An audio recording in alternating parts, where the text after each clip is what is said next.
Hello दोस्तों, parallel academy की ओर से आप सभी को नमस्कार। ये हमारी 9th क्लास है और इंग्लिश में हम पढ़ रहे थे। इससे पहले एडजेक्टिव्स हमने कल कवर किया था और हमने आर्टिकल्स की शुरुआत कर दी थी। और आर्टिकल्स में हम पढ़ रहे थे पिछली क्लास में द का प्रयोग। अब द का प्रयोग में हमने 4 जो हमारे पास टॉपिक थे, 4 रूल थे, वो पढ़ लिए थे। 5वां रूल है कि अपने आप में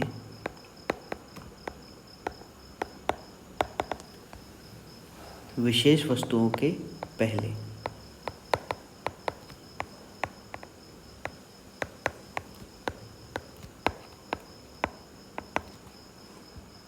जैसे द सन। अब जो सूर्य है वो अपने आप में सिर्फ एक है, विशेष है, इसलिए यहाँ पे इससे पहले द का यूज़ हुआ है। जैसे और लिख देता हूँ स्काई, तो स्काई से पहले भी द का यूज़ होगा। ठीक है। इसके बाद में आता है 6वां कि प्रॉपर नाउन से पहले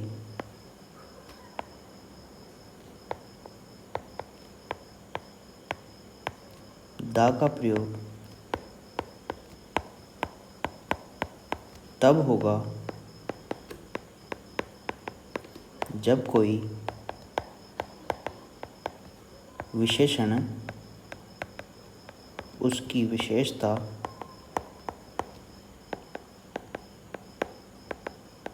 प्रकट करे।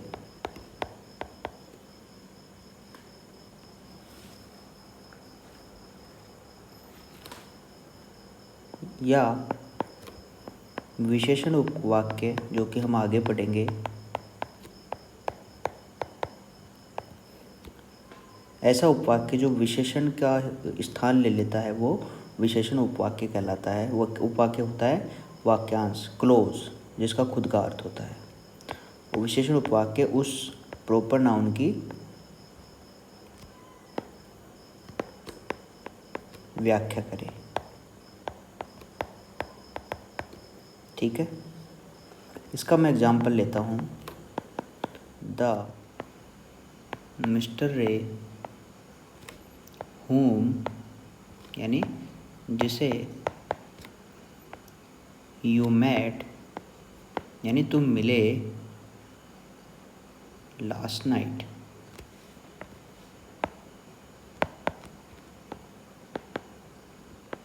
is my uncle। यहाँ पे ये whom you met last night है, यहाँ तक ये है क्लोज। तो ये मिस्टर रे की विशेषता बता रहा है, इसलिए ये एडजेक्टिव क्लोज हुआ है। एक छोटा वाक्य है, इसलिए ये उपवाक्य हुआ। तो इसमें है कि द मिस्टर रे whom you met last night is my uncle, यानी जो मिस्टर रे है जिसे तुम कल रात मिले वो मेरे चाचा हैं। तो यहाँ पे द मिस्टर रे इसलिए आया है कि ये विशेषण उपवाक्य की विशेषता बता रहा है। ठीक है। 7वां है हमारे पास क्रम सूचक, यानी ऑर्डिनल्स। जैसे फर्स्ट, सेकंड, तो इनसे पहले हम द का यूज़ हमेशा करेंगे। The first, the second, the third. ठीक है। इसके बाद में है 8वां, जिसमें है कि सुपरलेटिव,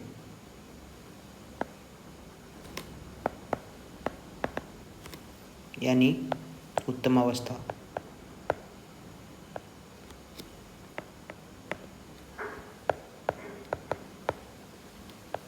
उत्तमावस्था से पहले, यहाँ पे से पहले।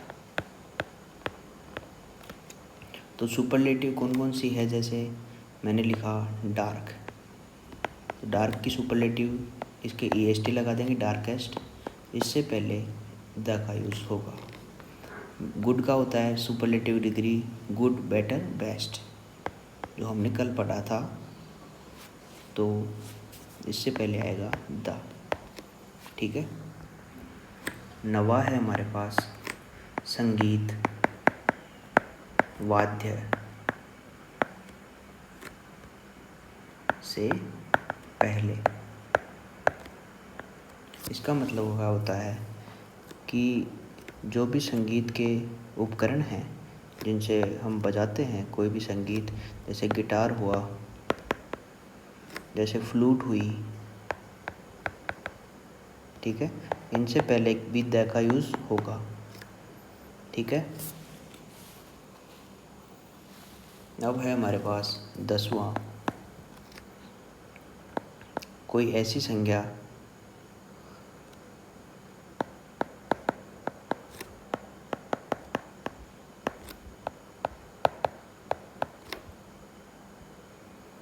जो बल के साथ यानी फोर्स लगाते हुए उसमें पता लग जाएगा वाक्य में हमें कि वो बल लगा रही है या नहीं। सुपरलेटिव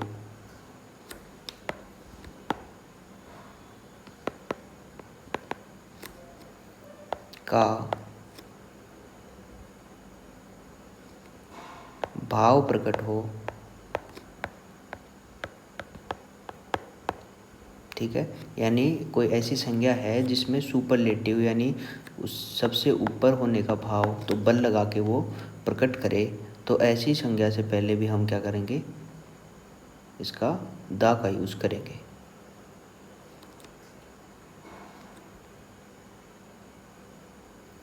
मैं लिखूंगा कि द वर्ब यानी क्रिया इज द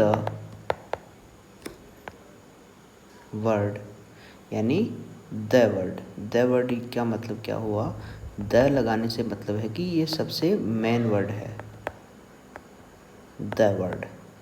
ठीक है। चीफ यानी सुपर, सबसे ज़्यादा, इसी का महत्व है, क्रिया का महत्व है, अभी हम पढ़ेंगे इसके बारे में। इन द किस में है, वर्ब किस में है, चीफ वर्ड किस में है, सेंटेंस में। ठीक है। ये 10वां जो हमारा टॉपिक था वो ख़त्म हुआ है। अब इसके बाद में 11वां है रूल हमारे पास, विशेषण से पहले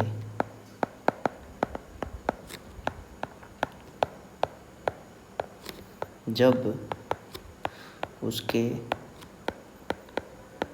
बाद वाली संज्ञा ज्ञात हो और लिखा नहीं गया हो,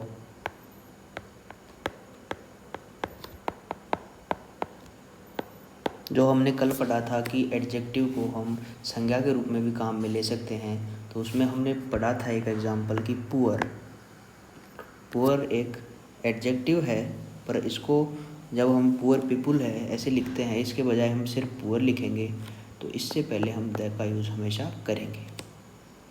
ठीक है। अब 12वां है हमारे पास एडवर्ब की तरह।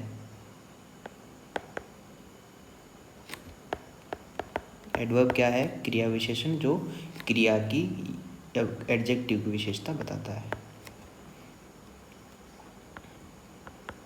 क्रिया की तरह आए, कंपेरेटिव यानी उत्तरावस्था, जो मैंने पहले पढ़ा है, कंपेरेटिव डिग्री थी एडजेक्टिव्स की।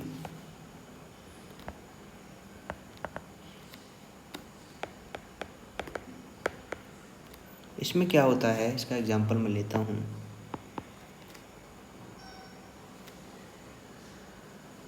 The more they get, the more they, यहाँ पे दे आएगा, दे वांट। अब ये आपके थोड़ा बहुत समझ में नहीं आ रहा होगा क्योंकि आपने एडजेक्टिव ये एडवर्ब अभी नहीं पढ़ा है, तो इसमें हम इसका मोटा मोटा देख लेते हैं कि जो कंपेरेटिव डिग्री में जैसे ये मोर है, ये मोर इसमें एडवर्ब में आ रहा है। ठीक है।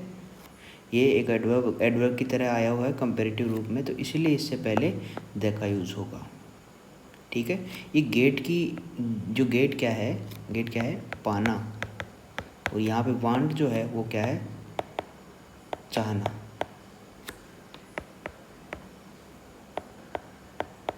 यानी जो जितना ज़्यादा चाहते हैं वो उतना ही ज़्यादा पाते हैं।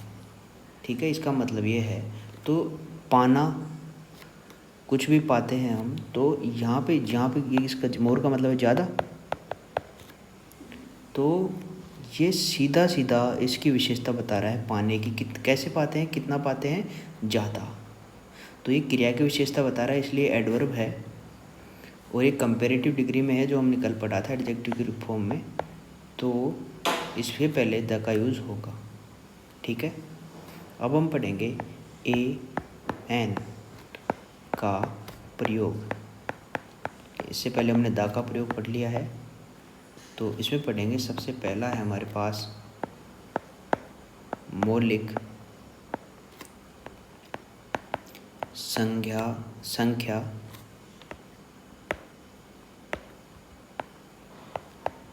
वाचक एक के भाव हो। ठीक है, ये एक है, एक का भाव प्रकट करने के लिए।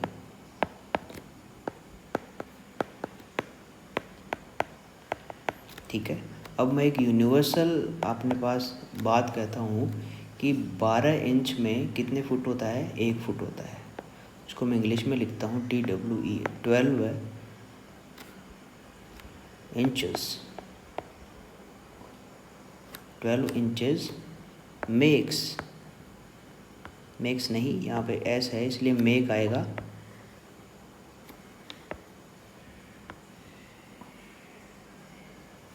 a foot. ठीक है, यानी 12 इंच मिलकर 1 फुट बनाते हैं। तो 1 फुट, यहाँ से पहले 1 फुट आ रहा है, 1 का बोध करा है, इसलिए ए आएगा। अगर यहाँ पे कोई वोल का साउंड आता है या यहाँ पे फै का साउंड आ रहा है, इसलिए ए आएगा। अगर यहाँ पे ऐसे लेकर एह तक का साउंड आता है हिंदी में, तो यहाँ पे लेते हैं हम एन। ठीक है, दूसरा हमारे पास किसी विशेष को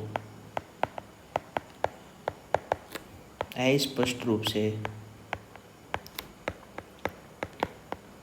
प्रकट करने पर, जैसे कोई विशेष व्यक्ति है।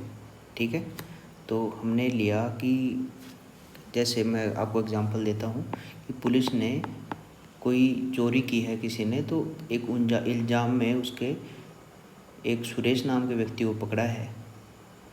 तो हम अस्पष्ट रूप से उसको प्रकट कर रहे हैं कि कोई सुरेश है। ठीक है, उसको हमने सस्पेक्ट किया है, यानी पकड़ा है, उस पर संदेह किया है। अभी तक उसको पकड़ा नहीं है, उसको सस्पेक्ट यानी उस पर संदेह किया है, और उस पूछताछ करेंगे अब बाय द पुलिस। ठीक है, तो यहाँ पे आएगा a Suresh is suspected by the police. तो इसके बारे में पता नहीं है हमें भी सुरेश कौन है, बस उसका नाम पता लगा है कि उसका नाम है सुरेश। ठीक है, आगे आएगा तीसरे नंबर का एनी का भाव हो। एनी का भाव जब कब होता है, जब हमें पता नहीं हो कोई। एनी का मतलब होता है कोई, किसी व्यक्ति को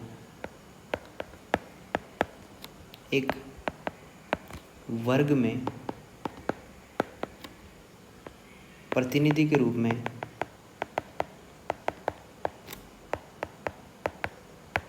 अलग करने पर।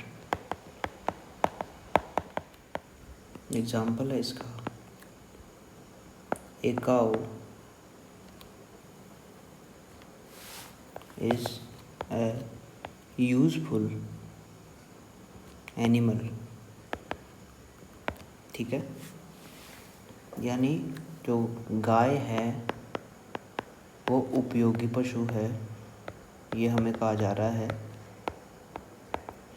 और इसमें जो गाय है वो उसकी इन जनरल एक प्रतिनिधि बना दिया है उसको अपने वर्ग में, सभी प्रकार की गायों में एक गाय एक उपयोगी पशु है। तो ये जनरली बात कही जा रही है, विशेष इसका वो है। तो उसमें क्या करेंगे, ए का या फिर एन का, अगर मान लो यहाँ पे कोई वोवल होता, वोवल की साउंड आ रही होती तो यहाँ पे एन आता। ठीक है। अब ये थे कि जहाँ पे द का यूज़ होगा या फिर ए एन का यूज़ होगा। अब हम पढ़ेंगे कि उपपद का प्रयोग ही नहीं हो। उपपद यानी आर्टिकल का प्रयोग न होना। कुछ शब्द ऐसे होते हैं जिनसे पहले हम आर्टिकल का यूज़ भी नहीं करते हैं। और वो कौन कौन से शब्द हैं उसके हम पढ़ेंगे।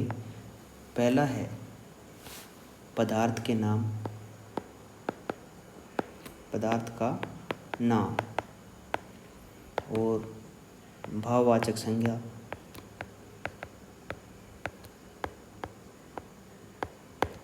से पहले आम अर्थ में प्रयुक्त हो। ये हम ब्रैकेट में लिख देते हैं।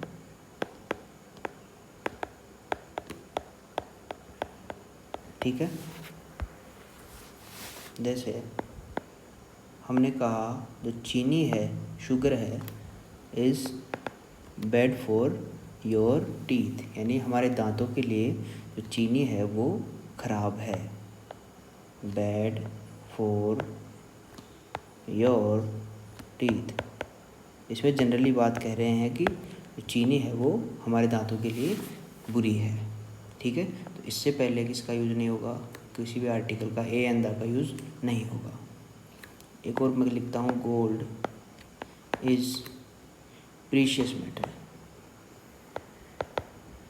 यानी सोना जो है, प्रीशियस यानी कीमती, कीमती, मेटल यानी धातु। जितनी भी धातुएं हैं उनमें जो सोना है वो कीमती धातुओं में से एक आता है। अब मैं लिखूंगा एक नोट। नोट में क्या लिखा है कि अनकाउंटेबल नाउन,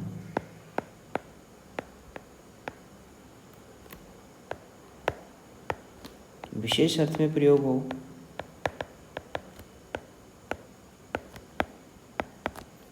प्रयुक्त हो, तो पहले क्या लगता है, द लगता है। ठीक है। उससे पहले क्या लगाएंगे, द। जैसे मैंने कहा, जैसे खाना खाते समय किसी ने कहा कि वुड यू, किसी अन्य व्यक्ति को कह रहा है, would you pass me the sugar. तो इसने क्वेश्चन पूछा है और उससे पूछा है कि आप मुझे जो चीनी है वो पास करेंगे, ये मांग रहे हैं चीनी। तो इससे पहले ये विशेष अर्थ में शुगर जो कहाँ पे रखी हुई है, ऑन द टेबल,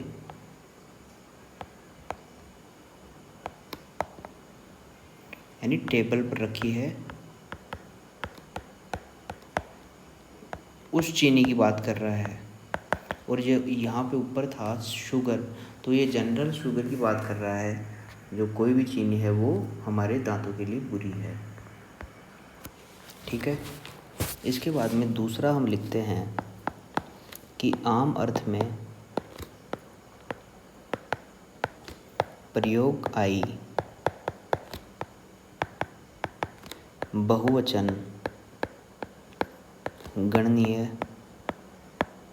संख्याओं से पहले।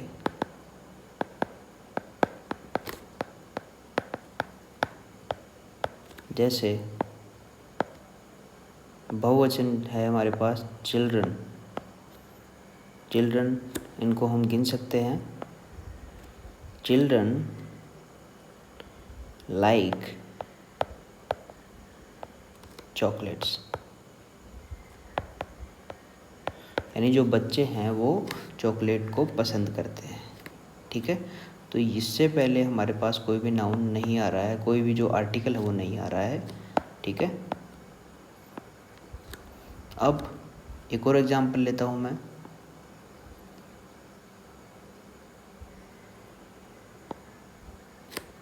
Where are the children. तो इसमें यहाँ पे द का यूज़ हुआ है। ये क्यों हुआ है? क्योंकि ये उनके खुद के बच्चे हैं और उनके बारे में पूछा जा रहा है।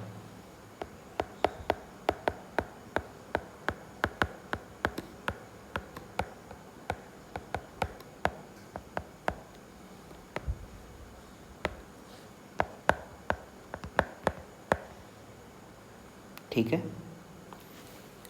तो यहाँ पे द आएगा क्योंकि इसमें ये पूछ रहे हैं कि वेयर आर द चिल्ड्रन, यानी हमारे बच्चे कहाँ हैं।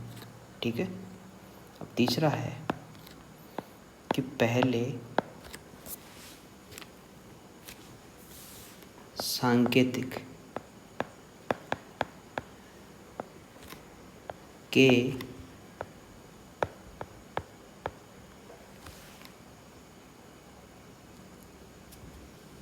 अधिकांश संज्ञाओं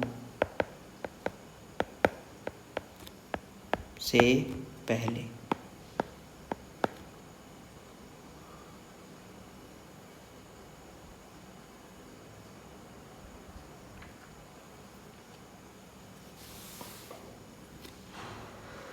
इसका मतलब है, जैसे मैंने लिखा ए लिख के लिखा कि विशेष व्यक्तियों के नाम से पहले।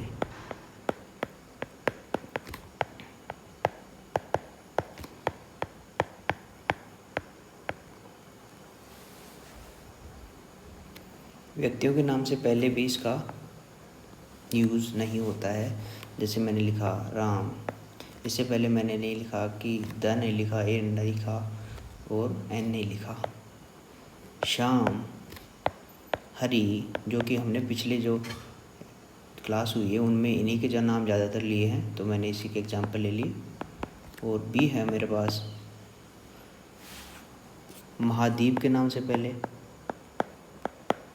जैसे मैंने लिखा एशिया, एशिया, यूरोप।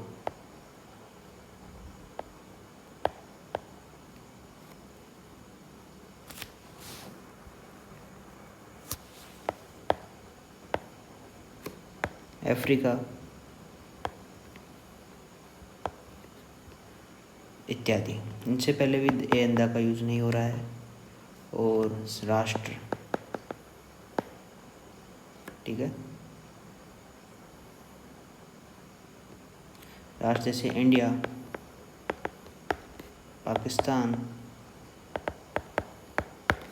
चाइना आदि। चौथा है नगर, जयपुर, जो सिटी है ना, तो उदयपुर इनसे पहले भी नहीं आ रहा है। और लिख दूँ मैं लखनऊ,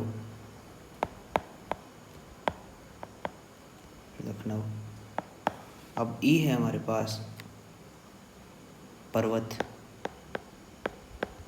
जैसे मैंने लिखा हिमालय, अरावली। ठीक है, इनके नाम से पहले भी ए अंदा का यूज़ नहीं हो रहा। और द्वीप, जैसे अंडमान एंड निकोबार, इनसे पहले भी नहीं आएगा। जी है झील, जैसे मैंने लिखा कौन सी झील, राजसमंद झील।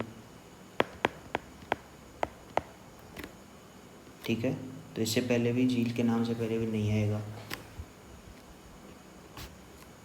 जयसमंद झील। ठीक है, और हम लिखते हैं पहाड़ की चोटी, जैसे माउंट एवरेस्ट।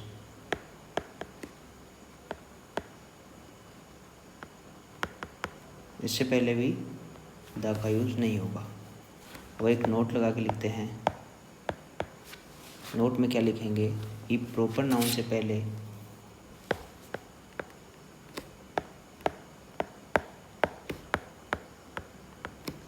यदि ए एन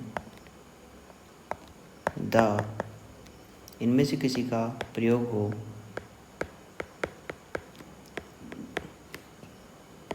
तो उन्हें ये क्या बना देते हैं? कॉमन नाउन बना देते हैं। इसको हम एग्जाम्पल की सहायता से समझेंगे।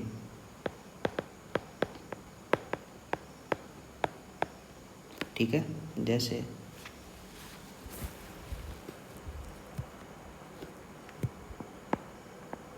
This man is a second Newton.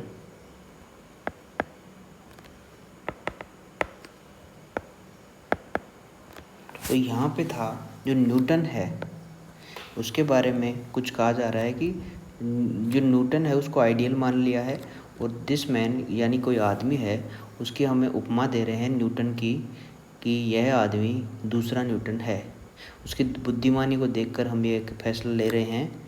तो ये न्यूटन है, ये एक प्रॉपर नाउन थी पहले, पर जैसे ही यहाँ पे ए लगा तो ये कॉमन नाउन बन चुकी है। यानी एक पूरे, जैसे काऊ है, काऊ एक पूरा ग्रुप को व्यक्त कर रही है, इसीलिए ऐसे ही ये न्यूटन है वो एक ग्रुप को व्यक्त कर रहा है कि जितने भी जीनियस लोग हैं उनको सबको ये न्यूटन कहेंगे। ठीक है। चौथा है कि भाषाओं से पहले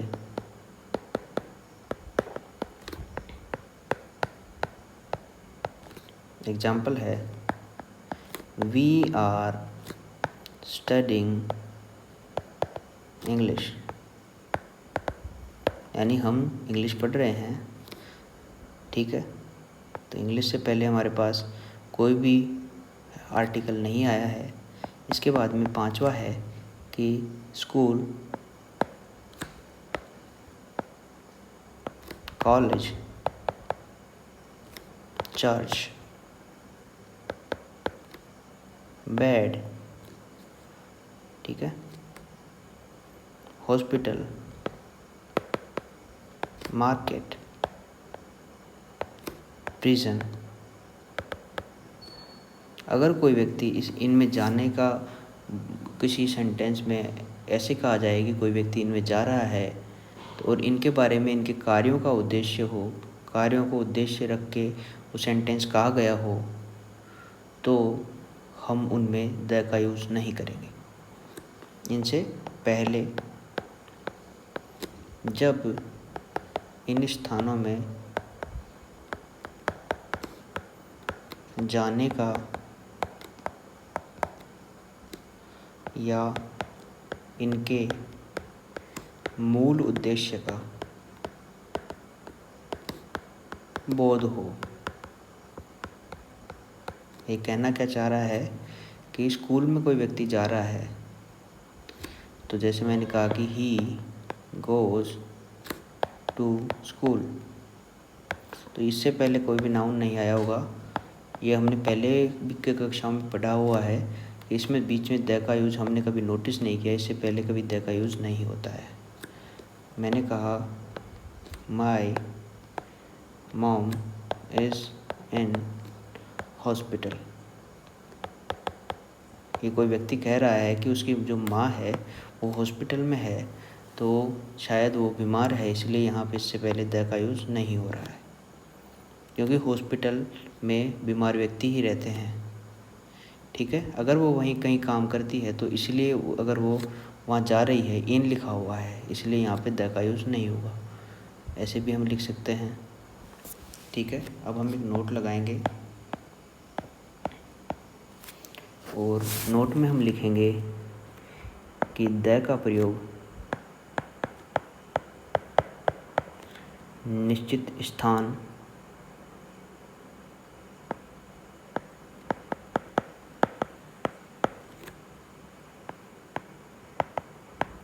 ये कब होगा? स्थान, भवन, वस्तु की तरह बताया जाए। द का प्रयोग इनमें कब होगा? जो अभी हमने जो ये 7-8 जो उदाहरण लिए हैं, school, college, church, bed, hospital, market, prison, तो इनके पहले द का यूज़ कब होगा? जब उनको कोई स्थान बता दिया जाए या फिर कोई भवन है या फिर कोई वस्तु की तरह उनको ट्रीट करें, तो वहाँ पे हमारे पास द का यूज़ होगा। जैसे the school is very near my home, यानी जो स्कूल है वो हमारे घर के बिल्कुल पास है। तो स्कूल में जाने का काम होता है, उसमें पढ़ते हैं बच्चे, तो ये पढ़ने का काम नहीं हो रहा है यहाँ पे। सिर्फ क्या काम किया जा रहा है, उसको एक स्थान मान लिया गया है और उससे पहले द का यूज़ इसलिए ही किया गया है, ठीक है, क्योंकि इसमें वो कार्य नहीं हो रहा है जो इसको करना चाहिए।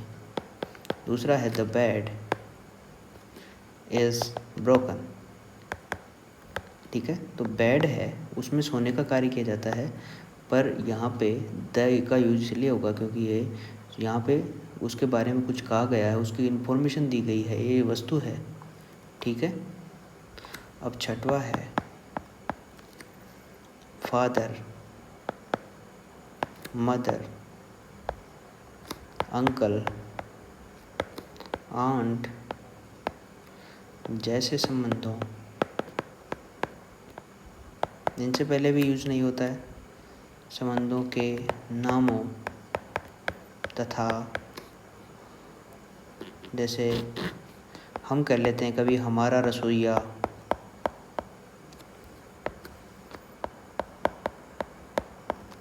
हमारी नर्स, इन नामों से पहले द का यूज़ नहीं होगा। जैसे फादर, किसी बच्चे के पिताजी लौट कर आए हैं तो फादर हैज़ रिटर्न्ड।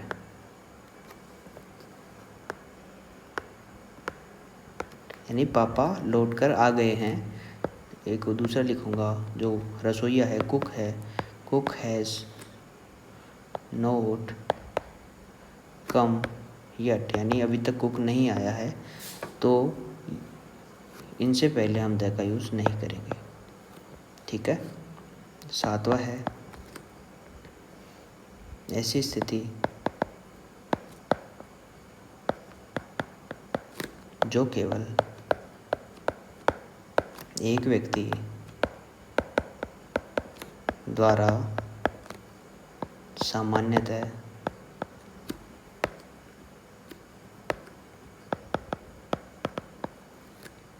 किसी एक समय पर धारण की जाती है।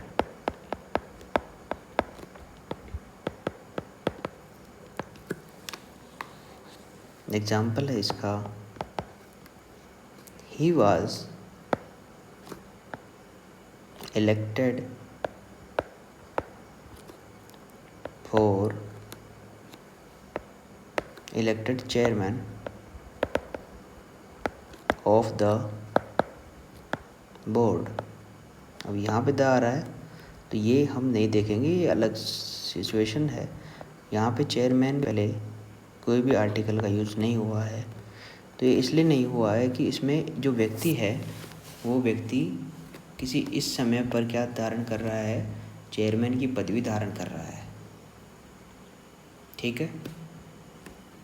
इसके बाद में आठवां है हमारे पास कुछ ऐसे वाक्यांश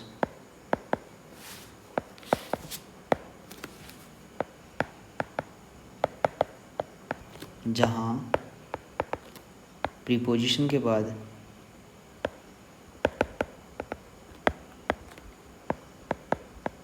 उसका कर्म आता है। जैसे प्रीपोजिशन है, एट भी एक प्रीपोजिशन है, हमने पहले पढ़ा था। एट होम, इन हैंड, इन डेप्ट, ठीक है। बाय नाइट, बाय डे, ऐसे जो वाक्य हैं, ऐसे वाक्यांश हैं, उनसे पहले भी कोई भी आर्टिकल का यूज़ नहीं होता है। नवा है कि कुछ ऐसे प्रेजेस यानी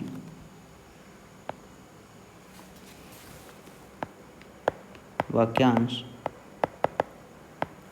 जिनका कोई अर्थ नहीं होता, जिनको हम अलग से कोई एक अन्य वाक्य नहीं बना सकते हैं, उनको हम वाक्यांश जो बोल रहे हैं, प्रेजेस बोल रहे हैं। प्रेजेस में जहाँ सकर्मक क्रिया, जो हम आगे पढ़ेंगे, सकर्मक क्रिया, इनको सिर्फ आप थोड़ा बहुत ऐसे देखते चलें, इनके बारे में थोड़ा बहुत बता दूंगा मैं। सकर्मक में जैसे नाम से दिखा है कि सकर्मक का है, यानी कर्म के साथ। कर्म हमने पढ़ा है पहले ऑब्जेक्ट के रूप में, ऑब्जेक्टिव केस पढ़ा था नाउन का, उसमें हमने कर्म पढ़ा है। तो सकर्मक क्रिया है वो ट्रांजिटिव वर्ब है ना। सकर्मक क्रिया को हम क्या बोलते हैं? Transitive verb.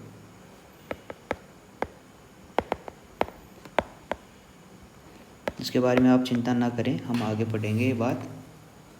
और इनसे पहले जैसे टू कैच फायर, यानी आग पकड़ना।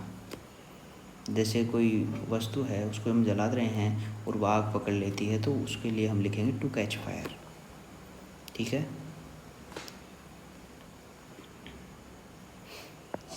टू टेक पिक्चर, ठीक है, ये भी एक उदाहरण है। अब हम पढ़ेंगे उपपद है। उपपद यानी आर्टिकल, यानी इसकी पुनरावृत्ति। ये कब कब होती है उपपद की पुनरावृत्ति? जैसे ए अंधा है, इनकी पुनरावृत्ति हम दोबारा कैसे कैसे कर सकते हैं? रिपीटेशन है ना, पुनरावृत्ति यानी,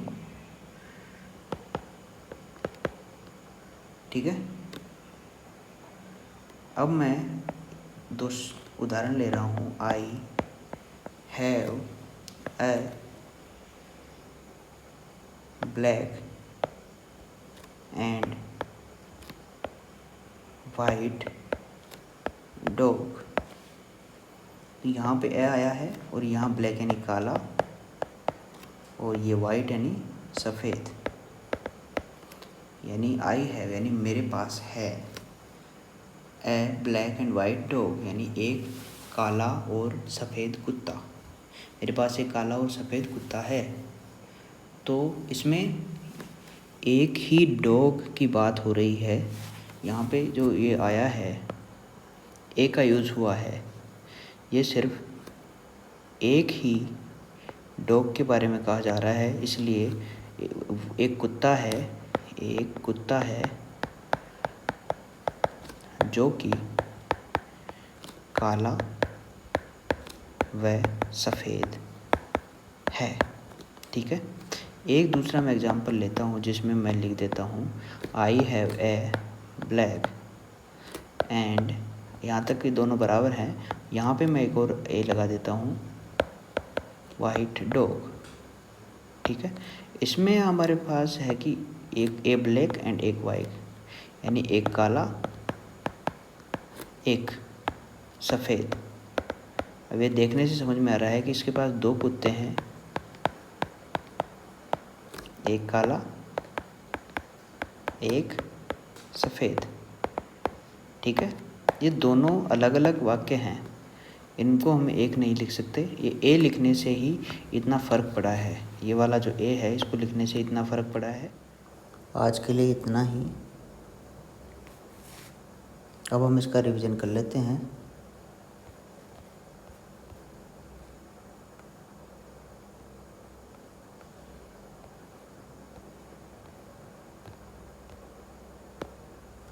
हमने पढ़ा था आर्टिकल्स में द का प्रयोग, जिसमें पांचवा था हमारे पास अपने आप में विशेष वस्तुओं के पहले। इसका एग्जाम्पल है कि द सन द स्काई। तो ये अपने आप में विशेष वस्तुएं हैं, इनसे इसलिए इनके पहले द का यूज़ होगा।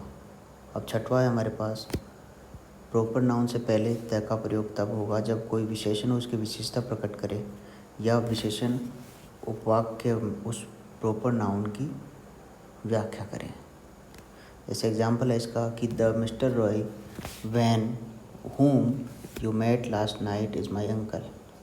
तो इसमें लिखा है कि the mister Rai whom you met, यानी जो इसको आप मिले वो मिस्टर राय, रात को आप मिले वो मेरे अंकल हैं। तो इसमें ये एक क्लॉज है, विशेषण उपवाक्य है जो मिस्टर राय की विशेषता बता रहा है, इसलिए यह है इसके पीछे इसके पहले द लगेगा। सातवां है क्रम सूचक यानी ऑर्डिनल से पहले।